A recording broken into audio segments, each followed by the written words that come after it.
You aren't lazy. You aren't a coward. Your brain is just doing its job a little too well.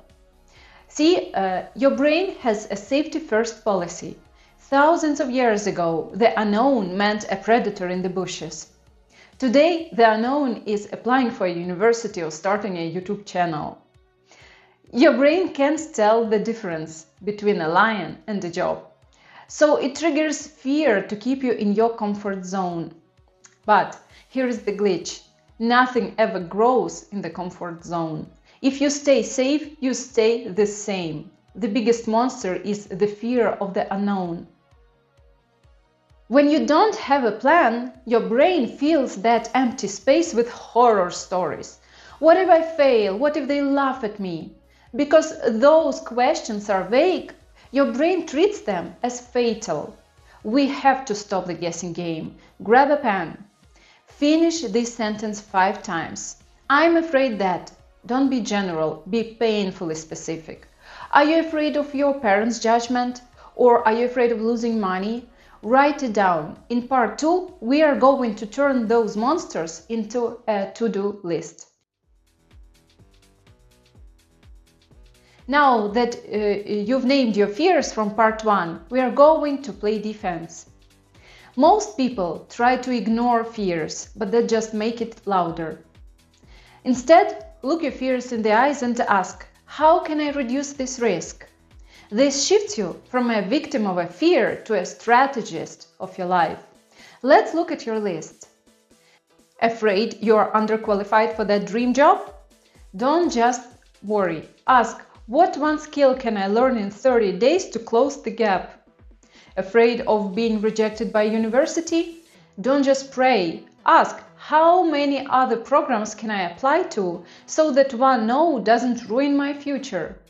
For every fear on your list, write 3 ways to reduce the risk. Then pick one thing you can do this week, not next month, this week. Actions is the only known cure for anxiety. Check part 3 to see the hidden cost of waiting. You are worried about the risk of trying. But have you calculated the risk of doing nothing? We usually focus on the short-term pain, the embarrassment of a rejection or a mistake.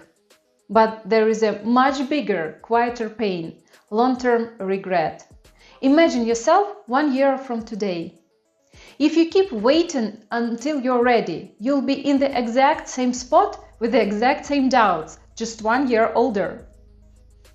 Now, imagine yourself 3 years from now. What story are you telling yourself? Is it a story of I tried and I learned? Or is it a I wish I had started back in 2026? Fear protects you from temporary discomfort, but inaction builds a permanent cage of frustration. Write down the answer to this. Which feels heavier, a 5-minute no from a recruiter or 5 years of what if? Courage isn't the absence of fear. It's deciding that your future worth more than your comfort. If you feel like you don't belong here, it's actually a sign that you are leveling up. Imposter syndrome is the young professional's tax. It happens when your skills are growing faster than your self-image. It's that voice saying, they are going to find out I'm a fraud. But here is a secret. Almost every successful person you admire feels this every time they take a bigger step. It's a sign you're in the right room. To kill this voice, you need evidence.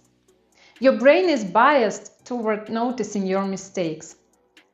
We have to force it to notice your wins. This is the 50-item challenge. Write down 50 strengths, big or small. Being a good listener counts. Being tech-savvy counts. Learning a difficult language counts. Don't stop at 10. Force yourself to find 50. This rewires your brain to look for competence instead of flaws. Read that list out loud every morning. You don't find confidence, you prove it to yourself. In part 5, you will learn how to handle the inevitable fail. What if your biggest failure was actually your most valuable asset? We are taught that failure is a tragedy. In real world, failure is just data. It's feedback. It tells you exactly what didn't work, so you can stop wasting your time on it. The most successful people aren't those who never fail. They are the ones who learn from it the fastest. Think about the time you messed up. Instead of cringing, ask these 3 questions. What did this teach me? How did I grow because of this? And what will I do differently next time? When you answer these, the failure stops being a weight and it starts being a ladder. You are not starting over, you are starting with experience. Grab a notebook. Write down your top 3 fails and what they taught you. You'll realize that you are much more resilient than you think. Your life is a direct result of what you choose to focus on. Are you focusing on the wall or the door? Focus is like a magnifying glass. If you focus on your fears, they get bigger and block your view. If you focus on your actions, opportunities start appearing. Ask yourself, what is the bigger purpose behind your work? Why do you want that degree or that job? When your why is big enough, the fear becomes a secondary character. You don't need to be fearless, you just need to be focused on the goal. I've given you these powerful exercises for free, but they only work if you do. Go back to part 1, grab that pen and start defining your future. Your life doesn't change when you watch this video. It changes when you take the first step. Do it right now. You can't grow a masterpiece in a toxic environment. Here is why your surroundings are killing your confidence. Coaching legend Thomas Leonard discovered the secret formula for success. Only 10% of your confidence comes from what you know. 40% comes from how you think, but a massive 50% comes from your environment. If you are surrounded by clutter, negative people, or a chaotic schedule, your brain stays in survival mode instead of confidence mode. To fix this, you need to audit your space. Does your desk make you feel professional? Do your friends support your growth or do they mock your ambition? When you perfect your environment, you stop fighting yourself. Confidence becomes the default setting, not a struggle. Today, pick one energy leak in your space and fix it. Clean the desk, silence the toxic group chat, or organize your calendar. When your environment is ready, your brain will follow. Check out the final part 8 for the 10 daily habits for success. I found 10 habits through coaching that will literally rewire your self-esteem. If you are tired of feeling less than, do the following. Number 1, see opportunities in everything. Instead of why is this happening to me, ask yourself, how is this a chance to grow?